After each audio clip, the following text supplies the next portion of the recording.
Mes frères et sœurs, mes amis, chers visiteurs, chers auditeurs et chers internautes, l'année 2017 est maintenant derrière nous et voici que s'est ouvert devant nous l'année 2018 depuis déjà quelques jours. Et comme vous le savez, dans nos pays, il est de coutume en début d'année de faire des résolutions.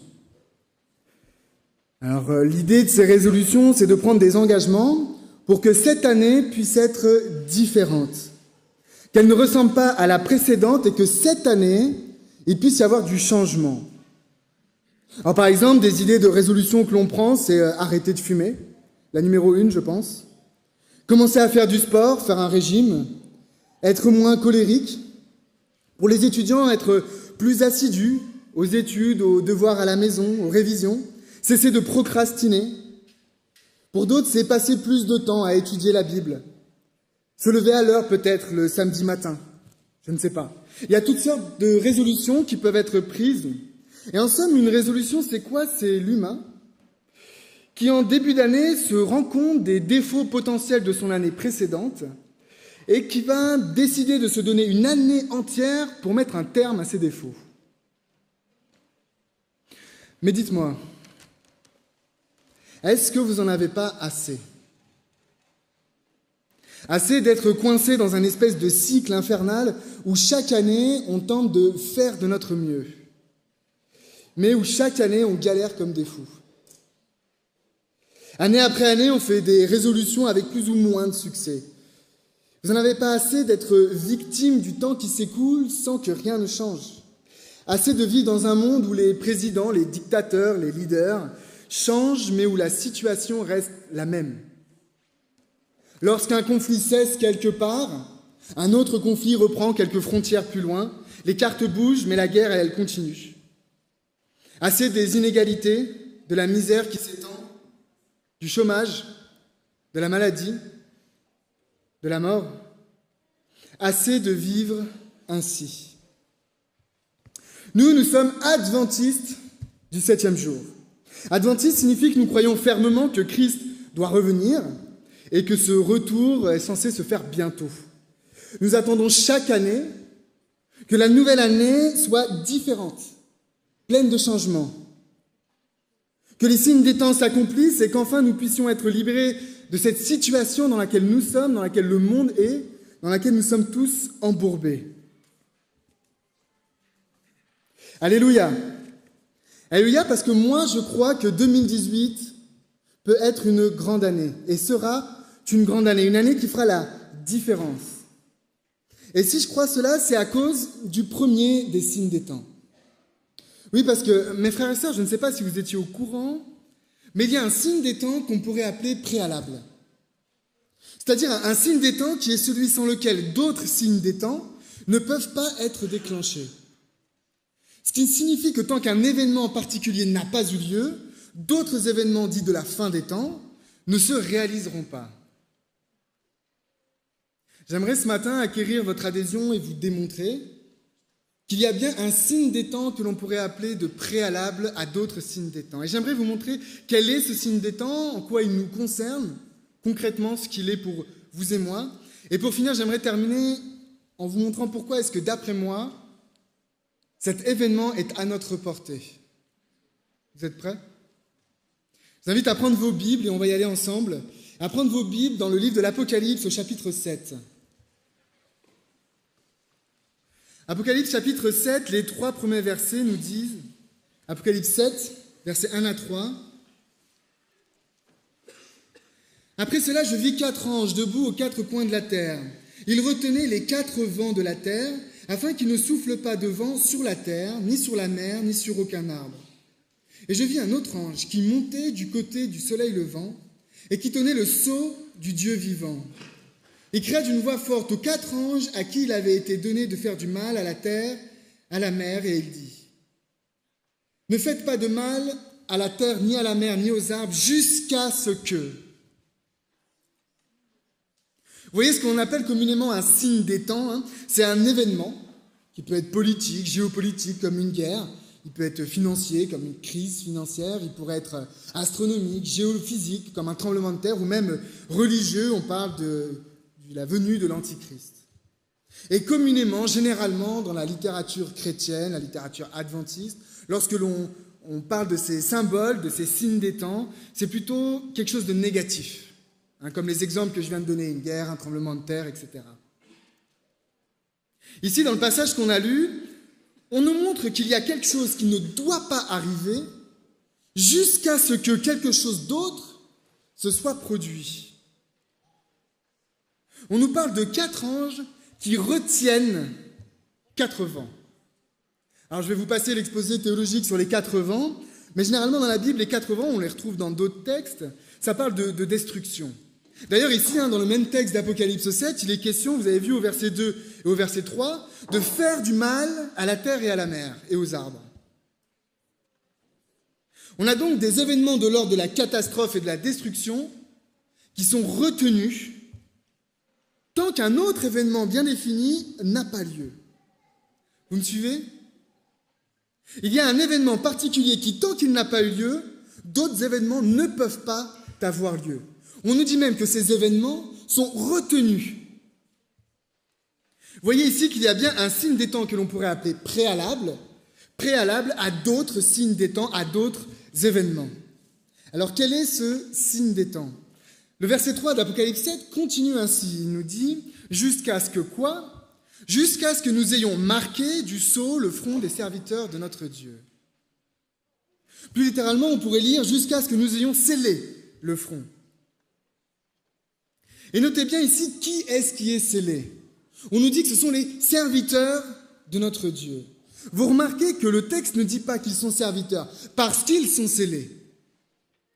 Le texte nous dit qu'ils sont serviteurs, puis qu'ils vont être scellés, qu'ils doivent être scellés. C'est quoi ? C'est qui ? Les serviteurs de Dieu. Serviteurs de Dieu, c'est tout simplement ceux qui servent Dieu. Et dites-moi, ne voulons-nous pas, chacun d'entre nous, être de ceux qui servent Dieu ? Les serviteurs de Dieu, c'est vous et moi, c'est nous, les croyants, les chrétiens.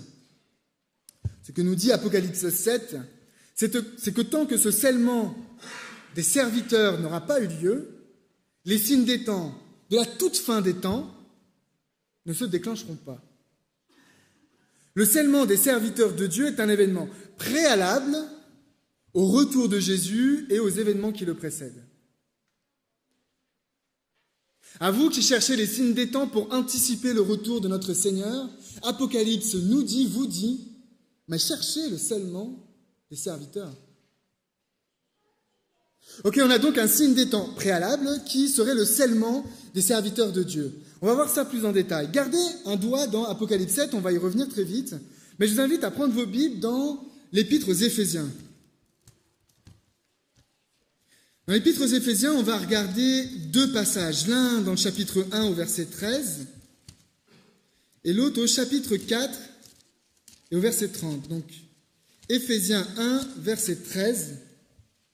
Éphésiens 1, 13 nous dit « En lui c'est Jésus-Christ, en Jésus-Christ, vous aussi, après avoir entendu la parole de la vérité, l'évangile de votre salut, en lui, vous avez cru et vous avez été scellés du Saint-Esprit qui avait été promis. »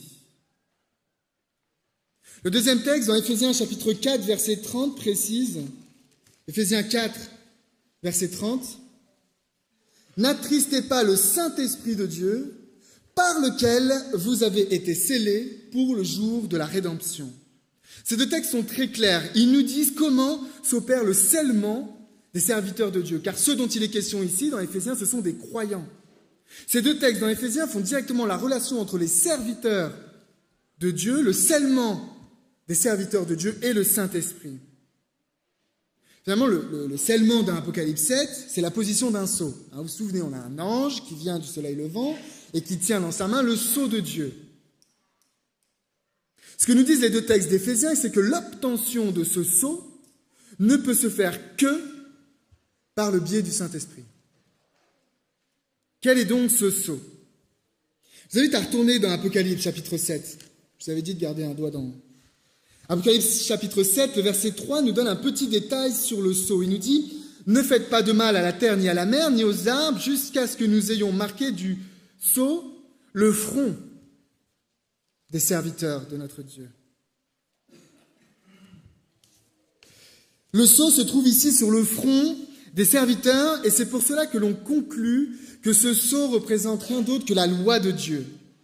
En effet, dans le livre de Deutéronome, on trouve au moins 2 textes, 2 passages qui font le lien entre un signe qui est apposé sur le front des croyants, du peuple de Dieu, et la loi de Dieu, les commandements qui ont été donnés. Dans Deutéronome, chapitre 6, les versets 6 à 8, Deutéronome 6, verset 6, on nous dit « Et ces commandements, les 10 commandements, et ces commandements que je te donne aujourd'hui seront dans ton cœur. Tu les inculqueras à tes enfants, tu en parleras quand tu seras dans ta maison, quand tu iras en voyage, quand tu te coucheras et quand tu te lèveras. » Verset 8, « Tu les liras comme un signe sur tes mains, et ils seront comme des frontons entre tes yeux. » Regardez bien, Apocalypse nous dit que le sceau est sur le front des serviteurs de Dieu, et Deutéronome nous dit que la loi est sur le front des serviteurs de Dieu. Donc si A égale C et que B égale C, alors je peux en conclure que A égale P, et c'est pour cela qu'on s'autorise à considérer que le sceau de Dieu, c'est la loi de Dieu. Alors on me dirait, oui, mais quel rapport est-ce qu'il y a entre l'Esprit Saint et la loi? C'est vrai, on a vu que le scellement est lié à l'Esprit Saint, se fait par le biais du Saint-Esprit. Mais que le sceau, ce serait la loi de Dieu. Quel rapport entre les 2 éléments? Eh bien, mes amis, le rapport entre la loi et l'Esprit est évident. On va prendre quelques textes. Regardez avec moi la 2e épître aux Corinthiens au chapitre 3.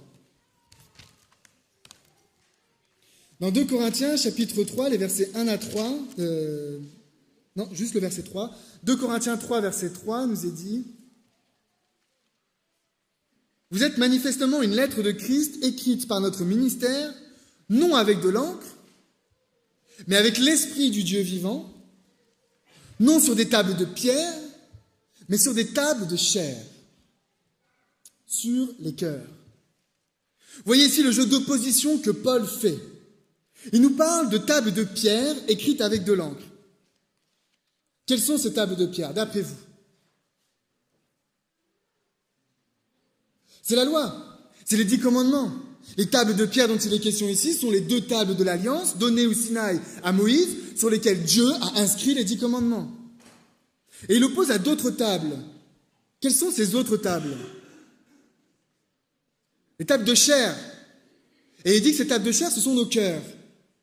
Et dites-moi, avec quelle encre est-ce que Dieu écrit sur ces tables de chair? Avec l'Esprit du Dieu vivant. C'est-à-dire que ce que Dieu a fait au Sinaï, en écrivant 10 commandements sur des morceaux de pierre, il peut et il veut aujourd'hui, maintenant, le faire sur des morceaux de chair, sur nos cœurs, en nous. Vous voulez obéir à la loi? Parfait. Ce que Paul nous dit, c'est que c'est uniquement par l'Esprit Saint que c'est possible. Par nous-mêmes, c'est impossible. Et ce n'est pas la seule fois où Paul fait ce parallèle entre la loi et l'Esprit. Vous pouvez prendre avec moi l'Épître aux Romains. L'Épître aux Romains, la fin du chapitre 2, Romains chapitre 2, verset 29, nous dit, Romains 2, 29, « Mais le juif, c'est celui qui l'est intérieurement, et la circoncision, c'est celle du cœur, selon l'esprit, et non selon la lettre. » Le job que Dieu s'est promis de faire, c'est de venir dans nos cœurs et d'y faire des entailles. Mais pas des entailles qui blessent, des entailles qui restaurent. Prenez avec moi un 3e texte, dans Ézéchiel, dans l'Ancien Testament cette fois-ci. Ézéchiel chapitre 36. Ézéchiel chapitre 36, les versets 26 à 27 nous disent « Je vous donnerai un cœur nouveau, je mettrai en vous un esprit nouveau, j'ôterai de votre corps le cœur de pierre, et je vous donnerai un cœur de chair. Je mettrai mon esprit en vous, je ferai en sorte que vous suiviez mes ordonnances et que vous observiez et pratiquiez mes lois. » C'est Dieu lui-même qui parle ici dans ce passage. Et j'aimerais qu'on relise ensemble ce passage et que vous notiez toutes les fois où Dieu utilise la première personne. Je vous donnerai un cœur nouveau. Je mettrai en vous un esprit nouveau. Je ôterai de votre corps le cœur de pierre et je vous donnerai un cœur de chair. Je mettrai mon esprit en vous et je ferai en sorte que vous suiviez mes ordonnances et que vous observiez et pratiquiez mes lois. C'est Dieu qui est au boulot ici, c'est pas moi. Dieu seul peut faire cela. Et de quoi est-ce qu'il s'agit ici? Le verset 27 nous dit « Je mettrai mon esprit en vous Et je ferai en sorte que vous suiviez mes ordonnances et que vous observiez et pratiquiez mes lois. Ça, là, c'est la résolution de Dieu. C'est la résolution de Dieu et elle est valable chaque année, chaque jour et à chaque instant. Vous voyez ici dans ce texte, il est clair le lien entre l'Esprit de Dieu et la loi de Dieu. Vous voulez garder la loi de Dieu, il vous faut l'Esprit de Dieu. Le lien entre le Saint-Esprit et la loi est une évidence. Et nous, peuple adventiste du 7e jour, nous avons la fierté d'honorer la loi de Dieu, de garder le 4e commandement, de garder le sabbat. Mais en fait, c'est seulement par notre entendement et notre intelligence qu'on le fait. Parce que la parole de Dieu nous dit que ce sceau, qui est la loi du Dieu, dans laquelle on retrouve le sabbat, le 4e commandement, ce sceau ne peut être observé, gardé, obéi, que si c'est le Saint-Esprit qui le produit en nous. Nous venons de voir avec tous ces textes qu'il existe bien un signe des temps que l'on pourrait appeler de préalable, c'est-à-dire préalable à d'autres signes des temps. C'est-à-dire que c'est un événement qui doit se produire avant que les catastrophes de la fin des temps aient lieu. On nous dit même que ces catastrophes sont retenues. Nous avons vu que ce signe des temps, c'est le scellement des serviteurs de notre Dieu, c'est-à-dire de vous et moi, et que ce scellement se produit par le biais du Saint-Esprit et que le sceau qui est apposé, c'est la loi de Dieu. Ce que nous pouvons comprendre de cela, c'est qu'il doit y avoir un temps, une période, durant laquelle les fidèles serviteurs de Dieu vont recevoir l'Esprit de Dieu qui les scellera de sa loi. Si vous souhaitez devenir quelqu'un de bien, quelqu'un qui produit le bien et non le mal, quelqu'un qui produit la justice et non l'injustice, si vous souhaitez être du côté de ceux qui améliorent le monde plutôt que du côté de ceux qui le détériorent, si vous souhaitez honorer la loi de Dieu, faire la volonté de Dieu, alors stoppez vos résolutions. Cessez de chercher à faire par vous-même et réclamez l'Esprit de Dieu. Demandez au Saint-Esprit de venir en vous, dans vos cœurs, et de produire les bonnes œuvres que Dieu a préparées d'avance. Quand cet événement aura lieu, alors les signes des temps se réaliseront. La question à laquelle je dois répondre maintenant, c'est pourquoi est-ce que moi, personnellement, je crois que c'est à notre portée. Pour être franc, j'ai une conviction, c'est que 2018 peut être une grande année, au moins pour Collonges. Tout simplement parce que vous aurez compris que dans ce signe des temps, nous sommes des parties prenantes. Ce matin, je vous invite à recevoir le baptême de l'Esprit, à chercher à marcher et à vivre par l'Esprit, à cesser de vouloir par vous-même vous améliorer, vous retenir d'une quelconque mauvaise habitude, vous retenir de péché, mais à abandonner vos vies entre les mains de Christ et à laisser son esprit faire le job. Parce que c'est sa promesse, c'est son engagement, c'est son plan du salut. En vous annonçant cela ce matin, et si en quittant cette église, vous vous appliquez à chercher l'Esprit et que vous recevez la puissance promise par Dieu,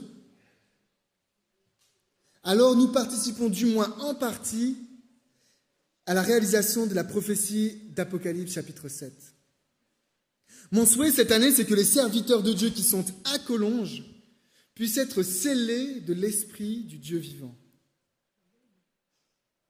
Vous savez, on a l'habitude de nous catégoriser les uns les autres comme des libéraux, des conservateurs, des progressistes, des fondamentalistes. Ces termes sont une fierté pour certains. Je suis libéral, je suis un bon conservateur.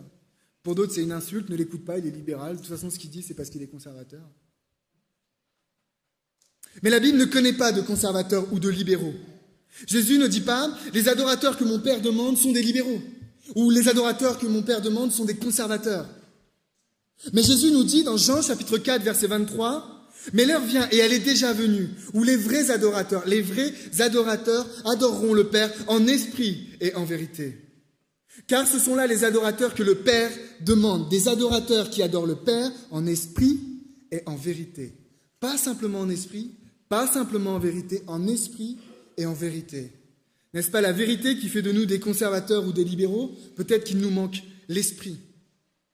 Paul lui-même nous dit dans Romains chapitre 8, verset 9, « Pour vous, vous ne vivez pas selon la chair, mais selon l'Esprit. Si du moins l'Esprit de Dieu habite en vous. Si quelqu'un n'a pas l'Esprit de Christ, il ne lui appartient pas. » Et dites-moi, à quoi sert un sceau si ce n'est à ce que le propriétaire puisse dire « ceci m'appartient, ceci vient de moi ». Lorsque Dieu appose son sceau sur le front de ses serviteurs, il dit « celui-ci est à moi ». Dans le chapitre 7 d'Apocalypse, ceux qui reçoivent le sceau, on nous dit que ce sont les 144 000. Si vous allez dans l'Apocalypse 14, vous verrez que ces 144 000 sur le front, ils ont le nom de Dieu et de l'agneau inscrit. Ils appartiennent à Dieu et à l'agneau. Celui qui n'a pas l'Esprit de Christ, il ne lui appartient pas. La parole de Dieu ne connaît pas de libéraux ou de conservateurs, elle connaît des êtres charnels et des êtres spirituels. C'est ce que Paul nous dit dans 1 Corinthiens. 1 Corinthiens chapitre 3, les versets 1 à 3.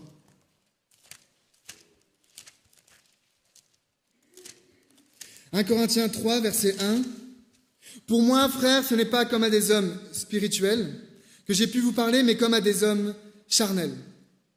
Comme à des enfants en Christ. Je vous ai donné du lait, non de la nourriture solide, car vous ne pouviez pas la supporter et vous ne le pouvez pas même à présent, parce que vous êtes encore charnels. En effet, puisqu'il y a parmi vous quoi? De la jalousie et de la dispute, n'êtes-vous pas charnels et ne marchez-vous pas selon l'homme? Nous sommes charnels quand nous sommes dans la dispute et la division, plutôt que dans la miséricorde et la réconciliation. Dans notre Église, quand on parle du Saint-Esprit, c'est pour se disputer. C'est pour savoir s'il est une personne, une puissance, s'il est Dieu, s'il est éternel. Mais ce n'est pas le propos de la Bible. Lorsque Paul, dans le livre des Actes, va voir les Éphésiens, il ne leur demande pas « Est-ce que vous avez compris le Saint-Esprit ?» Il leur demande « Est-ce que vous avez reçu le Saint-Esprit ?» Collonges, avons-nous reçu le Saint-Esprit? Vous savez, dans le monde, en ce moment, ce message est en train de profondément toucher l'Église adventiste.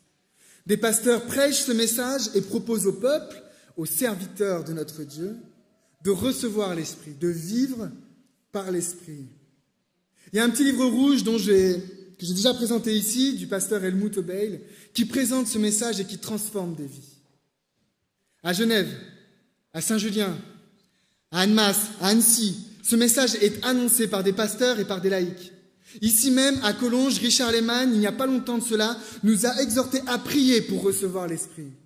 Daniel Monachini, le président de notre fédération, est venu nous rappeler que sans Jésus, il nous était impossible de garder la loi. Si cela continue comme ça, et si le peuple de Collonges répond positivement à ces appels, alors vous prendrez part au scellement des serviteurs de notre Dieu et nous pourrons assister au glorieux retour de notre Seigneur. Ellen White nous dit dans son livre « Conquérant Pacifique », vous avez vu, je vous ai pris « Conquérant Pacifique », je n'ai pas été vous chercher un témoignage, une lettre planquée quelque part que personne ne peut lire. « Conquérant Pacifique », je vous invite à relire le chapitre 5 de « Conquérant Pacifique ». Ici, page 46, elle nous dit « Puisque nous pouvons recevoir la puissance d'en haut, pourquoi n'avons-nous pas faim et soif du don du Saint-Esprit? Pourquoi n'en parlons-nous pas et ne prions-nous pas pour l'obtenir? Pourquoi nous prêchons-nous pas sur ce sujet? » Bon, ça, ce matin, ça va, c'est fait. Elle continue en disant « Le Seigneur est cependant plus disposé à nous l'accorder que ne le sont les parents de donner de bonnes choses à leurs enfants.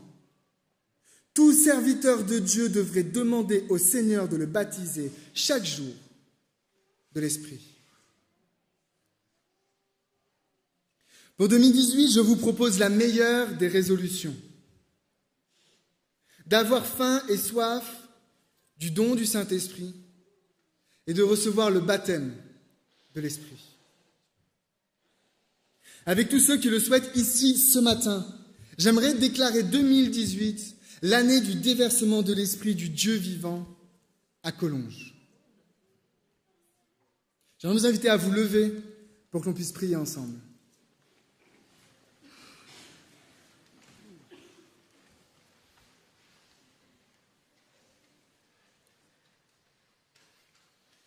Seigneur éternel, notre Dieu, notre Père, dans ta parole, tu nous dis que tu ne nous laisses pas seuls. Tu as dit aux disciples qu'il était avantageux que Jésus-Christ s'en aille. Celui qu'ils ont tant aimé pendant 3 ans et demi, il était avantageux qu'il s'en aille afin que le Consolateur vienne. Seigneur, je voudrais te demander ici, au nom de l'Église adventiste de Collonges, que tu puisses déverser ton esprit en nous, que tu puisses venir ouvrir chacun de nos cœurs afin que l'on reçoive l'Esprit Saint, que l'on puisse, Seigneur, aujourd'hui honorer ta loi, garder ta loi, devenir des instruments de justice pour ton nom, parce que tu œuvreras en nous, à travers Christ qui habitera en nous, à travers ton Saint-Esprit qui nous guidera et qui nous dirigera.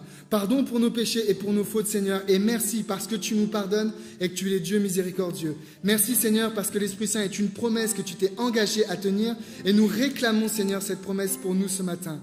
Viens nous remplir de ta présence, de toute la plénitude de toi et de ta personne, au nom de Jésus-Christ. Alléluia, amen. Très bon sabbat à tous et surtout bonne année.